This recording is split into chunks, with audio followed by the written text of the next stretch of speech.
안녕하십니까? 미국 주식 수집가입니다.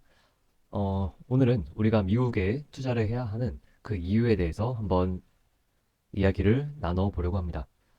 요즘 미국 주식은 세금을 낸다. 그러나 국내 주식은 원금을 낸다. 라는 그런 명언이, 투자 명언, 재미로 하는 말이죠. 네, 그런 명언이 돌고 있는데, 우리가 왜 미국 주식에 투자를 해야 할까요? 그거에 대해서 한번 생각을 해보려고 합니다. 저는 미국 주식 투자가 무조건 옳은 것은 아니라고 생각을 합니다. 주식의 수익은 결국 잘 보시면 밑에 배당 수익률 보이시죠? 배당 수익률. 그리고 회사의 이익 성장. 매년 회사의 이익이 성장하는 것만큼 주식 투자자는 이익을 보게 됩니다. 그리고 주가 수익 비율의 변화. 뭐 PER이 평균적으로 시장 평균 PER이 10배에서 20배가 됐다 한다면 주가 수익 비율은 2배 증가하게 된 거죠. 네, 그 부분을 이렇게 연환산해서 표현을 하는 것입니다. 주식의 수익은 이렇게 배당과 그리고 이익 성장 그리고 주가 수익 비율의 변화 이 세 가지로 구성이 됩니다. 이 도표는 모든 주식을 소유하라라는 책, 존 보글이 쓴 책이죠. 그 책에서 따왔습니다. 금융위기 전에 만든 그 책이니까 네, 여기 보시면 향후 10년 어느 정도 타당하다고 볼 수 있죠. 현재 배당 수익률은 1% 초반입니다. 이 배당 수익률 이 빨간색 부분이 1% 초반이라는 말입니다. 거기에 이익 성장 7% 정도를 가정한다면 한 8% 정도의 수익 성장이 나오겠죠? 하지만 주가 수익 비율은 현재 현 시점은 매우 높은 수준이라서 앞으로 더 높아지기는 어려운 그런 형태라고 저는 가정을 합니다. 따라서 미국 주식 투자자의 총 수익률 예상치는 다소 보수적으로 잡아봐야 될 것 같습니다. 그럼에도 불구하고 저는 미국 주식을 해야 한다고 생각을 합니다.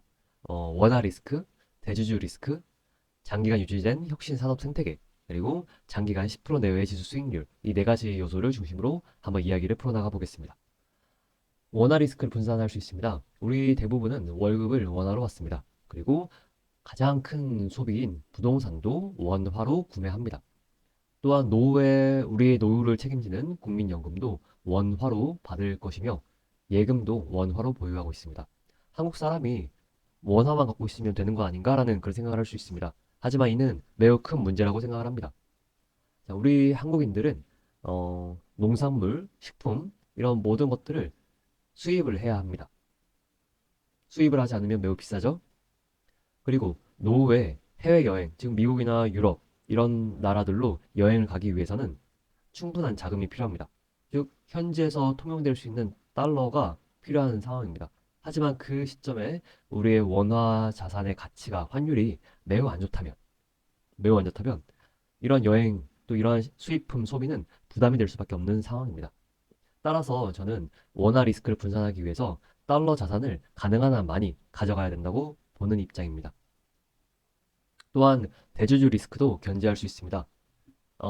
이 그림을 잘 보시면 여기 보시면 이 기업이 보이시죠? 이 상장사가 일감을 몰아줍니다. 수의 법인이죠? 이 수의 법인은 주로 지배주주와 그 신족이 세운 회사가 되겠네요. 네, 일감 몰아주기를 통해서 그 이익을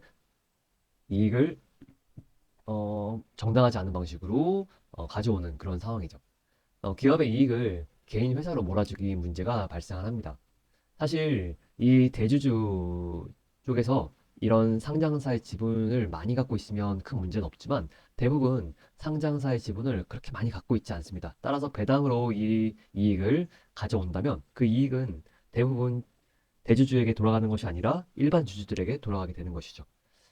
이를 통해서 주식시장을 벗어나는 이익이 발생하게 되고 심지어 대주주 지분율이 높은 이런 개인 회사들을 상장시킬 때 합병하는 과정에서 가치 평가를 이 회사에게 유리하게 하는 방식으로 평가가 진행이 되면서 특정 주주를 위한 기울어진 운동장이 조성이 됩니다. 네, 이런 시장에서 대주주를 견제하기 위해서는 우리 투자자들은 개인 투자자들은 달러 자산을 많이 갖고 있을 필요가 있겠습니다. 또한 장기간 유지된 혁신 산업 생태계를 생각해 보겠습니다. 미국으로 몰려드는 인재와 자본을 생각해 보시죠. 그리고 한국도 혁신적인 국가라고는 하지만 미국과 비교한다면 부족한 부분이 많습니다. 또한 한국의 대주주 문화를 생각한다면 이러한 혁신 기업들이 개인 회사를 만들어서 그 이익을 부득이하게 정당하지 않은 방식으로 가져오지 말라는 법은 없습니다. 네. 그리고 노벨 과학상 수상자를 보시죠. 미국은 279명, 총 2011년에서부터 2021년까지 통계입니다. 영국은 92명, 중국은 3명, 인도는 2명.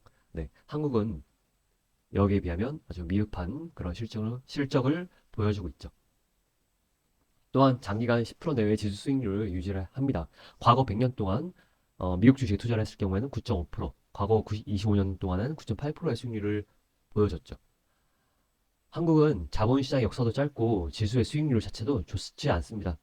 네, 이 과거 장기간 통계를 보면 네, 박스피라는 말이 괜히 있는 말이 아니죠.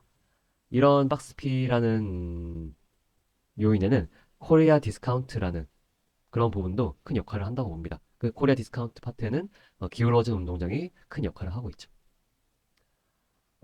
저는 미국 주식 투자가 정답지라고 생각하지는 않습니다. 하지만 한국에는 원화 리스크를 분산한다는 차원에서 달러 자산을 가져갈 필요가 있습니다. 미국 주식은 이러한 달러 자산을 가져가는 도구로서 아주 충분한 역할을 할 수 있다고 생각을 합니다.